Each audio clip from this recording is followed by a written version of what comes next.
I was born in the UK. I spent most of my youth in Europe and the United States. And by the time I was 22 years old, I was working for a large American corporation, making more money than I could spend. But at that time, I started really thinking about what the difference in wealth was around the world. Originally coming from Pakistan, I could see that there's a lot of difference in wealth around the world. An average American makes 63 times what an average Pakistani makes.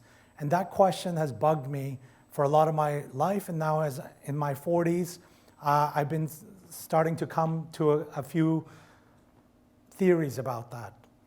In my 30s, I did something which was unusual, which was to emigrate the other way.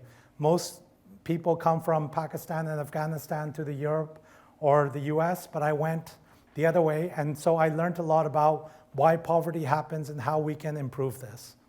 So firstly, where am I getting these numbers from? Well, Pakistan, an average Pakistani makes $1,100 a year. An average person in the world makes $11,000 a year. An average Brit makes $41,000 a year. And an average American makes $63,000 a year.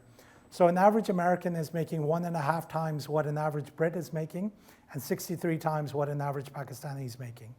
And so I know this is an international audience, and I'm not just talking about Pakistan, but I'm talking about countries maybe that are on the lower end of creating wealth, as opposed to the American, which is towards the top end of creating wealth. So we can look at the numbers, but what we also can look at is if we visit a country like Pakistan, you can see poverty on the streets. A lot of people live a really good life. It's a really good standard of living for people like me, but you can see poverty.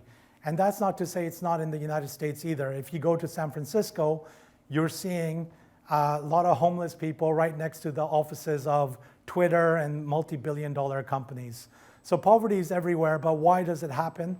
And how can we make sure that the next generation has a much faster way of developing wealth than was given to the other opportunities? So the first theory that I had was around Hollywood versus the Holy Book. So in America, what drives a lot of the economy is Hollywood. You know, what happens is people read Hello magazine or GQ magazine, and when they read that magazine, they start thinking, oh, I gotta buy a nicer car, I gotta buy a bigger house, I gotta buy new perfume, I gotta lose some weight. And they're always thinking, what's the next step to improve their lives? And so that culture is what Hollywood brings. And also, if you start a business, you start reading Fortune magazine, and you start thinking, how can I grow it even further? You might be comfortable, but you're looking at and competing with a lot more people and looking at how you can grow yourself much further. In Pakistan, the Holy Book is by far the most read book there is. It's in Arabic, so most people that are reading it don't even understand what they're reading. So it's a form of meditation. But there's no advertising in the Holy Book. So when you read it, you don't feel like I gotta go out and achieve more. I gotta buy a bigger house. I gotta buy a faster car. I gotta buy some new perfume, because there's no advertising. It's a form of meditation. So the lifestyle is a lot more that you're content with where you are. Whereas in America, you wanna get to the next stage. And so there's always that next stage that we are always chasing. So this is a big part of, I think, that societies have, is that they have different cultures around the world that either get us to go out and make more money and spend more money and buy bigger and more materialistic things, and then some cultures which are saying, be okay with now. And what you'll see in the moment is economies like Headspace and Calm and these types of apps, which are promoting meditation and taking a step back and chilling. So that's also coming. So it's not that America is the best way to live or the East is the best way to live, but it's going to be a mixture of these two societies which are going to be coming out in the new economies. Debt is another reason that Americans become richer, because what they do is they spend now, pay later. So an average American will go into $40,000 worth of debt to go into university or education, car, mortgage. Almost every part of society is being able to buy now and pay later. Whereas the Pakistani will avoid interest and debt as much as possible. So they'll stay with their parents a lot longer. So I'm in my 40s, and a lot of my friends and cousins in their 40s will still be living with their parents at this age. Whereas in the US, typically all my friends are out of their houses by their early 20s, and that's it. They buy their own house, and they get more debt to move into that society. So debt is another reason that you can really accelerate your wealth creation, because you can borrow or have access to start a business, and it's a lot more accessible in the United States than it is in countries like Pakistan or Afghanistan or Nepal. So it's another factor in wealth creation. The third factor is sales. Americans are amazing at selling.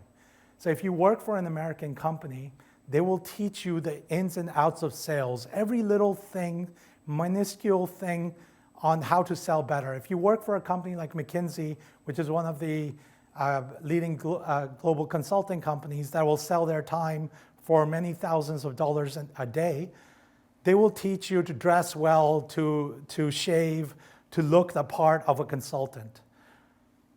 Whereas when you go to a country like Pakistan, it's not as much education around sales. So you don't have people selling you and teaching you about sales.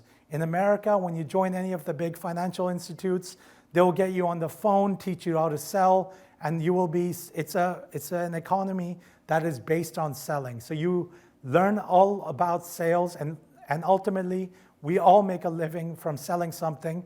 And I think one of the things that we can all learn from American society is the art of selling and how they do it so well. The other point that America does really well is systems. So you see McDonald's everywhere, Starbucks, Subways, even the NBA, the National Basketball Association, is a system of players playing basketball. So what the American society is able to do is create systems that are continuing to grow. They then put them on the stock market, and it comes on that system, so there's infinite growth, and there's infinite ways for a corporation to grow. Whereas countries like Pakistan, they will have small family-sized businesses where they might not be as driven to continuously grow because they want to keep the business within the family.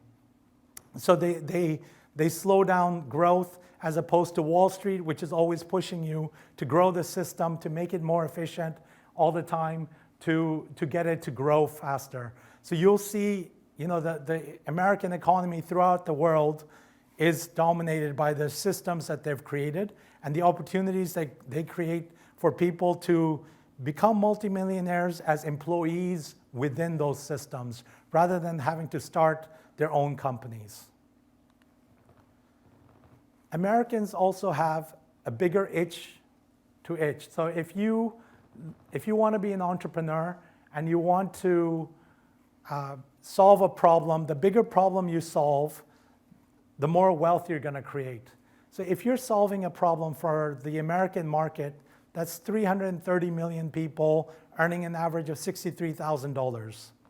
Whereas if you're solving a problem for the Pakistani market, it's 220 million people with an average of $1,100. So you're solving a bigger itch if you're solving problems for the US. So even as we are in the UK now, if we think about problems that eventually solve American problems, you'll create a lot more wealth and become billion-dollar status that a lot of entrepreneurs chase a lot sooner than solving it for smaller countries with lower economic place. So bigger itches to itch.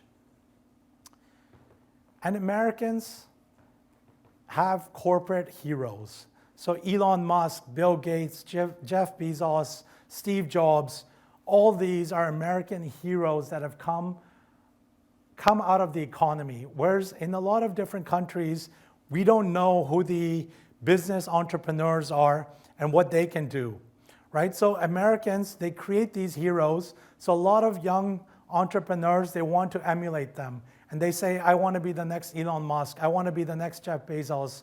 And because these guys have a big aura around them, the American media writes about them, and they propel them to being a superhero status. In a country like Pakistan, it tends to be politicians or cricket stars, but that's the limit of the heroes that are created. So heroes are, but this is all changing as well. Now, because of social media, in a lot more countries, entrepreneurs are becoming heroes in different countries around the world because they're able to create their own following, and then youngsters say, okay, I want to live that lifestyle, and I want to become that next hero that's created. And finally, another reason for Americans creating wealth much more than a lot of the developing world was a picture that I took walking past a construction site in Islamabad, Pakistan, which was a construction worker on the ground floor throwing up a brick to his colleague on the first floor. And I watched him as he stood on this pile of bricks. For about 20 minutes, I saw him just throw one brick at a time to the first floor. I thought if this was Europe or the US, you would have a forklift and one person would be able to do this job within 15 minutes. But in a country like Pakistan, this is taking 2 people 8 hours to do that same job.